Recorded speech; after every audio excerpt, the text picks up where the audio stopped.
4장. 때는 정이 오정이라 안마루에서는 점심상이 벌어졌다. 경희는 사랑해서 들어온다. 10월이며 건넌방 형님은 간절히 점심 먹기를 권하나 들은 채도 아니하고 골방으로 들어서며 사방 방문을 꼭꼭 닫는다. 경희는 흑흑 느껴온다. 방바닥에 엎드리기도 하다가 일어앉기도 하고 또 일어서서 벽에다 머리를 부딪힌다. 기둥을 불끈 안고 핑핑 돈다. 경희는 어찌할 줄 몰라 쩔쩔맨다. 경희의 조그마한 가슴은 불같이 타온다. 걸린 수건자락으로 눈물을 씻으며 이따금 하는 말은 아이고 어찌하나 할 뿐이다. 그리고 이 집에 있으면 밥이 없어지고 옷이 없어질 터이니까 나를 어서 다른 집으로 쫓으려나 보다 하는 원망도 생긴다. 마치 이 넓고 넓은 세상 위에 제 조그마한 몸을 둘 곳이 없는 것 같이도 생각난다. 이런 쓸데없고 주체스러운 것이 왜 생겨났나 할 때마다 그쳤던 눈물은 다시 비 오듯 쏟아진다. 누가 와서 만일 말린다 하면 그 사람하고 싸움도 할 것 같다. 그리고 그 사람의 머리를 한 번에 잡아 뽑을 것도 같고 그 사람의 얼굴에서 피가 냇물과 같이 흐르도록 박박 핥히고 쥐어뜯을 것도 같다. 이렇게 사방창이 꼭꼭 닫힌 조그마한 어두침침한 골방 속에서 이리 부딪고 저리 부딪는 경희의 운명은 어떠한가. 경희의 앞에는 지금 두 길이 있다. 그 길은 희미하지도 않고 또 뚜렷한 두 길이다. 한 길은 쌀이 곳간에 쌓이고 돈이 많고 귀염도 받고 사랑도 받고 밟기도 쉬운 황토요. 가기도 쉽고 찾기도 어렵지 않은 탄탄대로이다. 그러나 한 길에는 제 팔이 아프도록 보리방아를 찧어야 겨우 얻어먹게 되고 종일 땀을 흘리고 남의 일을 해주어야 겨우 몇 푼 돈이라도 얻어보게 된다. 이르는 곳마다 천대뿐이요. 사랑의 맛은 꿈에도 맛보지 못할 터이다. 발뿌리에서 피가 흐르도록 험한 돌을 밟아야 한다. 그 길은 뚝 떨어지는 절벽도 있고 날카로운 산정도 있다. 물도 건너야 하고 언덕도 넘어야 하고 수없이 꼬부라진 길이요. 갈수록 험하고 찾기 어려운 길이다. 경희의 앞에 있는 이 두 길 중에 하나를 오늘 택해야만 하고 지금 꼭 정해야 한다. 오늘 택한 이상에는 내일 바꿀 수 없다. 지금 정한 마음이 이따가 급변할 리도 만무하다. 아, 경희의 발은 이 두 길 중에 어느 길에 내놓아야 할까? 이것은 교사가 가르칠 것도 아니고 친구가 있어서 충고한데도 쓸데없다. 경희 제 몸이 저 갈 길을 택해야만 그것이 오래 유지할 것이고 제정신으로 한 것이라야 변경이 없을 터이다. 경희는 또 한 번 머리를 부딛고 아이고 어찌하면 좋은가 한다. 경희도 여자다. 더구나 조선사회에서 살아온 여자다. 조선 가정의 인습에 파묻힌 여자다. 여자란 운량유순해야만 쓴다는 사회의 면목이고 여자의 생명은 삼종지도라는 가정의 교육이다. 일어서려면 압박하려는 주의요. 움직이면 사방에서 들어오는 욕이다. 다정하게 손 붙잡고 충고 주는 동무의 말은 10사람 한 입같이 편하게 전과 같이 살다가 죽읍시다. 함이다.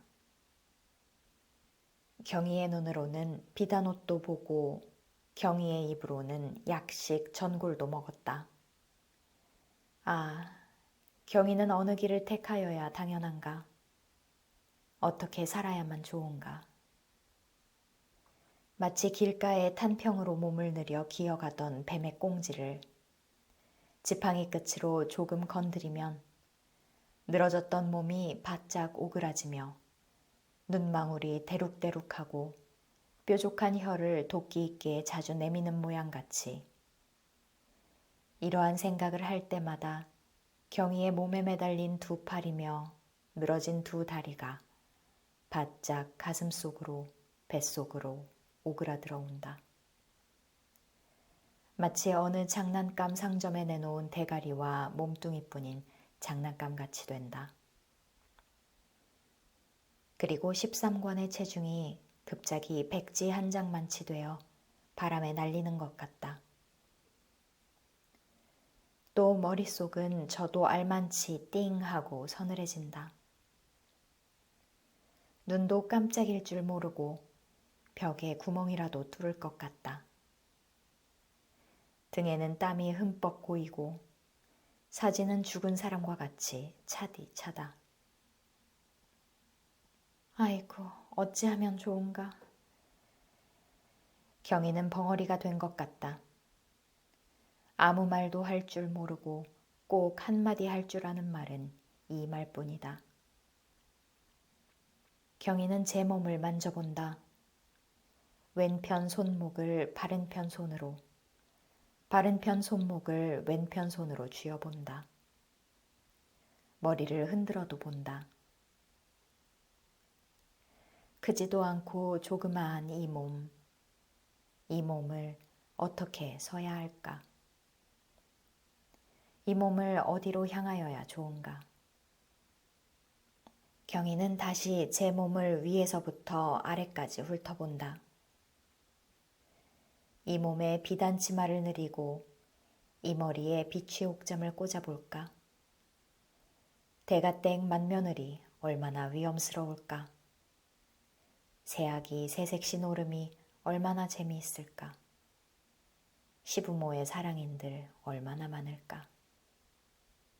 지금 이렇게 천동이던 몸이 부모님에게 얼마나 귀염을 받을까? 친척인들 오죽 부러워하고 우러러볼까? 잘못하였다.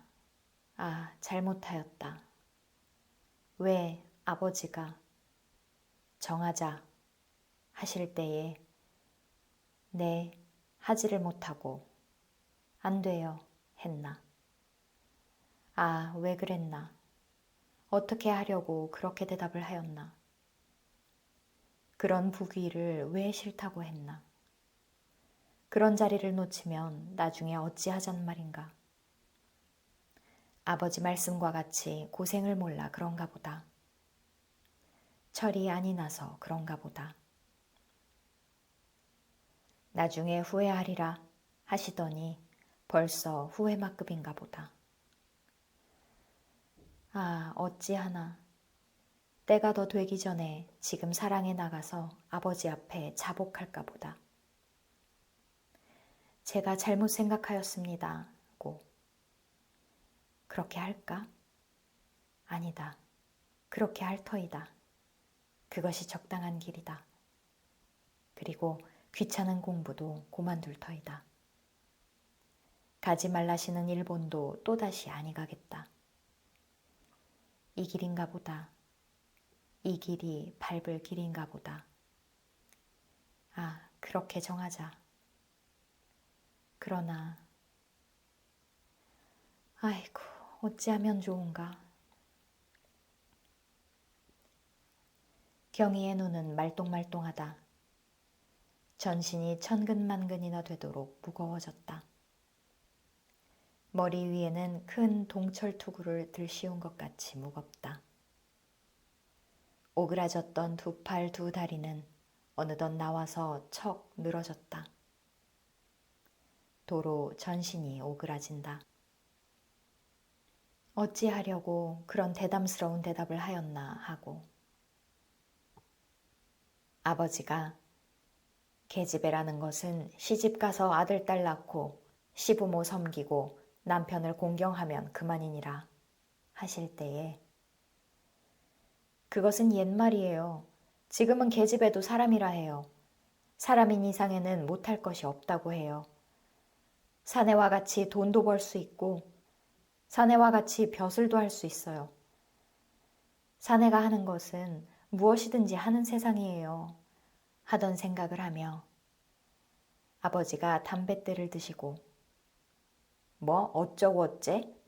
니까지 깨집애가 하길 무얼해? 일본 가서 하라는 공부는 아니하고 귀한 돈 없애고 그까짓 엉뚱한 소리만 배워가지고 왔어? 하시던 무서운 눈을 생각하며 몸을 흠칠한다. 과연 그렇다. 나 같은 것이 무얼 하나. 남들이 하는 말을 흉내내는 것이 아닌가.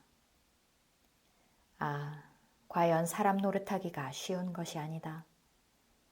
남자와 같이 모든 것을 하는 여자는 평범한 여자가 아닐 터이다. 사천열례의 습관을 깨뜨리고 나서는 여자는 웬만한 학문, 여간한 천재가 아니고서는 될 수 없다.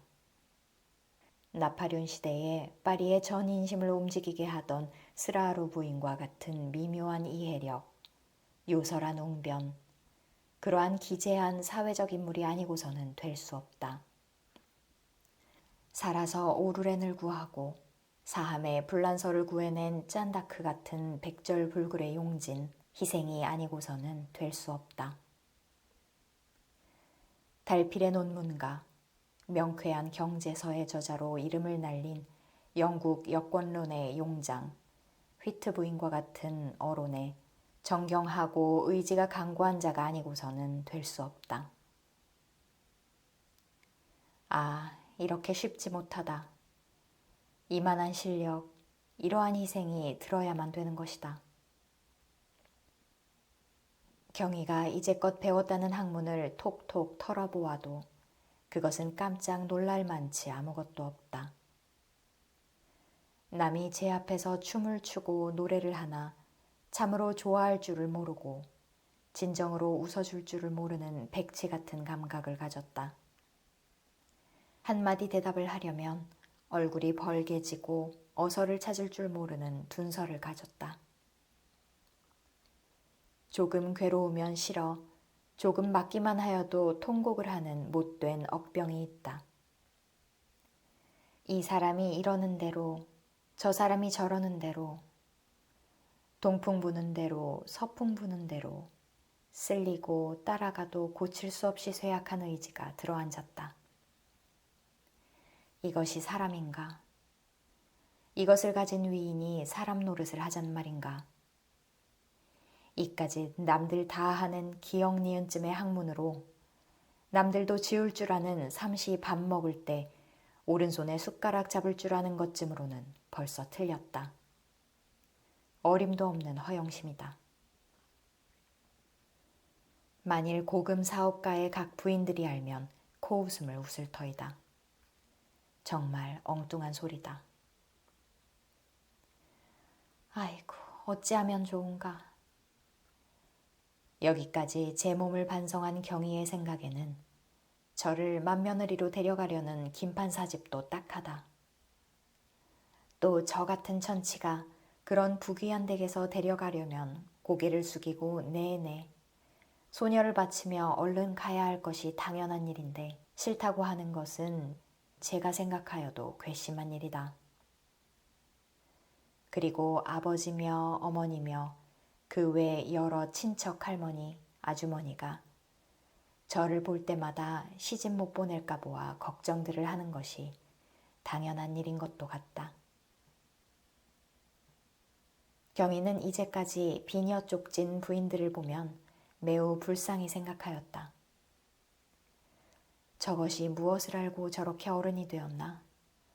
남편에 대한 사랑도 모르고 기계같이 본능적으로만 저렇게 금수와 같이 살아가는구나. 자식을 귀해하는 것은 밥이나 많이 먹이고 고기나 많이 먹일 줄만 알았지 좋은 학문을 가르칠 줄은 모르는구나. 저것도 사람인가? 하는 교만한 눈으로 보아왔다. 그러나 웬일인지 오늘은 그 부인네들이 모두 장하게 보인다. 설거지하는 시월이 머리에도 비녀가 쪽져진 것이 저보다 훨씬 나은 것도 같이 보인다. 담 사이로 농민의 자식들의 우는 소리가 들리는 것도 저보다 훨씬 나은 딴 세상 같다. 아무리 생각하여도 저는 저 같은 어른이 될 수 없을 것 같고 제 몸으로는 저와 같은 아이를 낳을 수가 없는 것 같다. 저와 같이 이렇게 가기 어려운 시집을 어쩌면 그렇게들 많이 갔고 저와 같이 이렇게 어렵게 자식의 교육을 이리저리 궁구하는 것을 저렇게 쉽게 잘들 살아가노 생각을 한즉 저는 아무것도 아니다. 그 부인들은 자기보다 몇십 배 낫다. 어떻게 저렇게들 쉽게 비녀들을 쪽지게 되었나? 어쩌면 저렇게 자식들을 많이 낳아가지고 구순이들 잘 사노. 참 장하다. 경이는 생각할수록 그네들이 장하다. 그리고 저는 이렇게도 시집가기가 어려운 것이 도무지 이상스럽다. 그 부인네들이 장한가? 내가 장한가? 이 부인네들이 사람일까? 내가 사람일까? 이 모순이 경희의 깊은 잠을 깨우는 큰 번민이다. 그러면 어찌하여야 장한 사람이 되나? 하는 것이 경희의 머리가 무거워지는 고통이다. 아이고, 어찌하나. 내가 그렇게 될 줄 알았을까? 한마디가 늘었다. 동시에 경희의 머리끝이 우쩍 위로 올라간다. 그리고 경희의 뻔뻔한 얼굴, 넓적한 입, 길쭉한 사지의 형상이 모두 쓰러지고 조그마한 밀집 끝에 깜빡깜빡하는 불꽃 같은 무엇이 바람에 떠 있는 것 같다. 방만은 후끈후끈하다. 부지 중에 사방창을 열어젖혔다.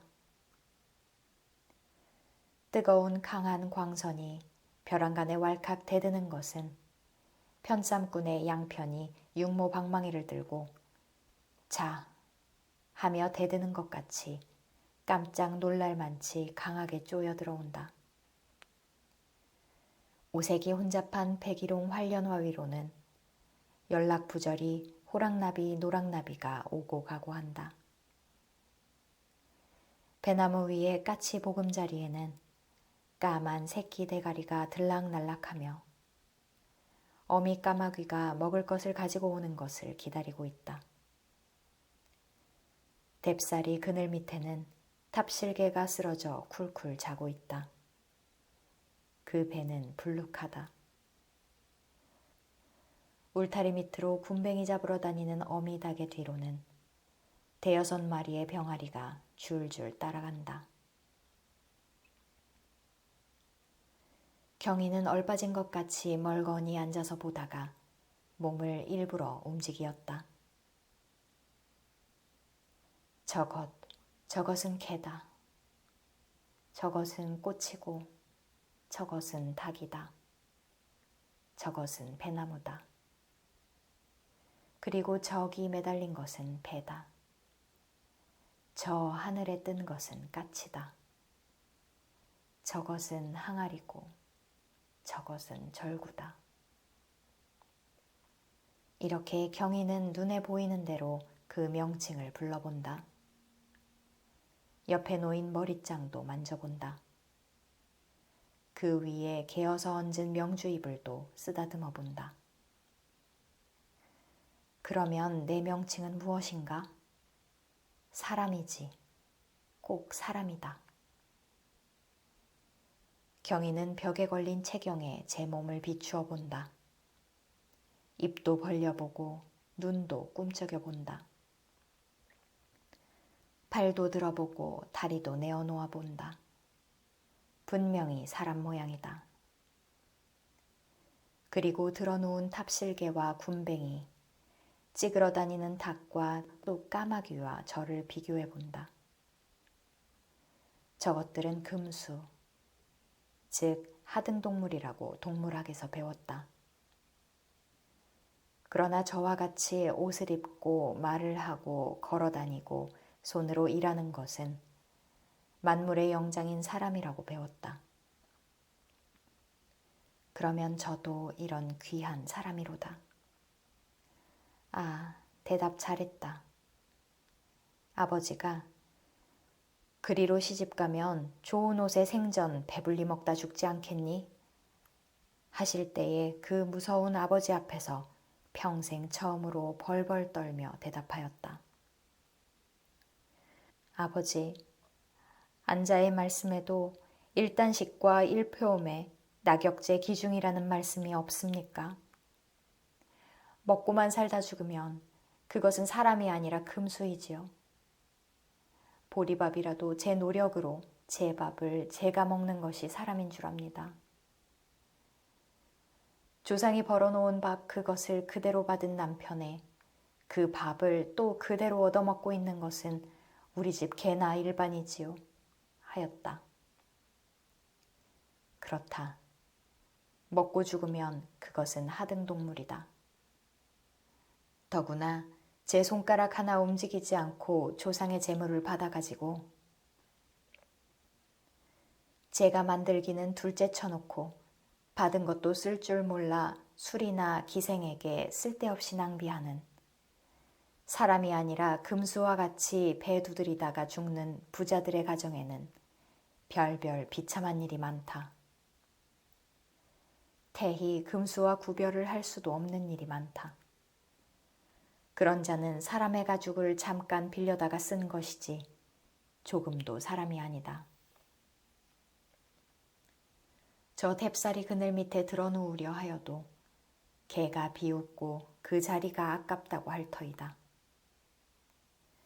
그렇다.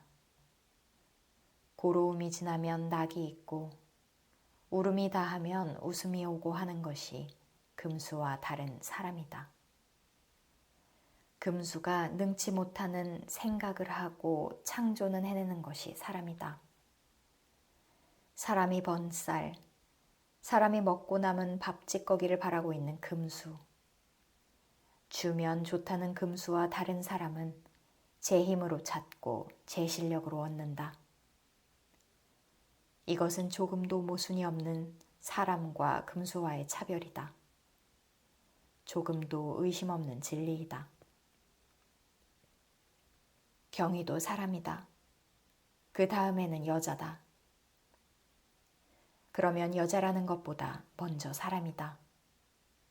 또 조선 사회의 여자보다 먼저 우주한 전 인류의 여성이다. 이철원, 김부인의 딸보다 먼저 하나님의 딸이다.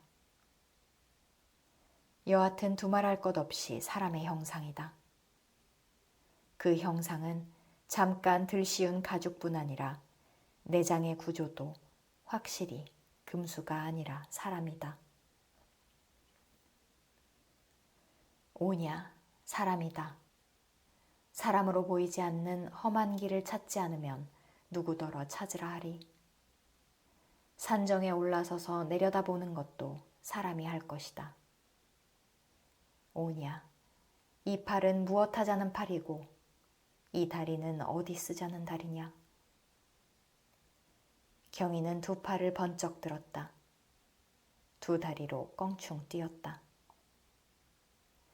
빤빤한 햇빛이 스르르 누그러진다. 남치맛빛 같은 하늘빛이 유연히 떠오른 검은 구름에 가리운다. 남풍이 곱게 살살 불어 들어온다. 그 바람에는 화분과 향기가 쌓여 들어온다. 눈앞에 번개가 번쩍하고 어깨 위로 우레소리가 우르르르 한다. 조금 있으면 여름 소나기가 쏟아질 터이다. 경희의 정신은 황홀하다. 경희의 키는 벼랑간 이 늘어지듯이 부쩍 늘어진 것 같다. 그리고 목은 전 얼굴을 가리우는 것 같다. 그대로 푹 엎드려 합장으로 기도를 올린다. 하나님, 하나님의 딸이 여기 있습니다. 아버지, 내 생명은 많은 축복을 가졌습니다. 보십시오. 내 눈과 내 귀는 이렇게 활동하지 않습니까? 하나님, 내게 무한한 광영과 힘을 내려주십시오. 내게 있는 힘을 다하여 일하오리다. 상을 주시든지 벌을 내리시든지 마음대로 부리시옵소서.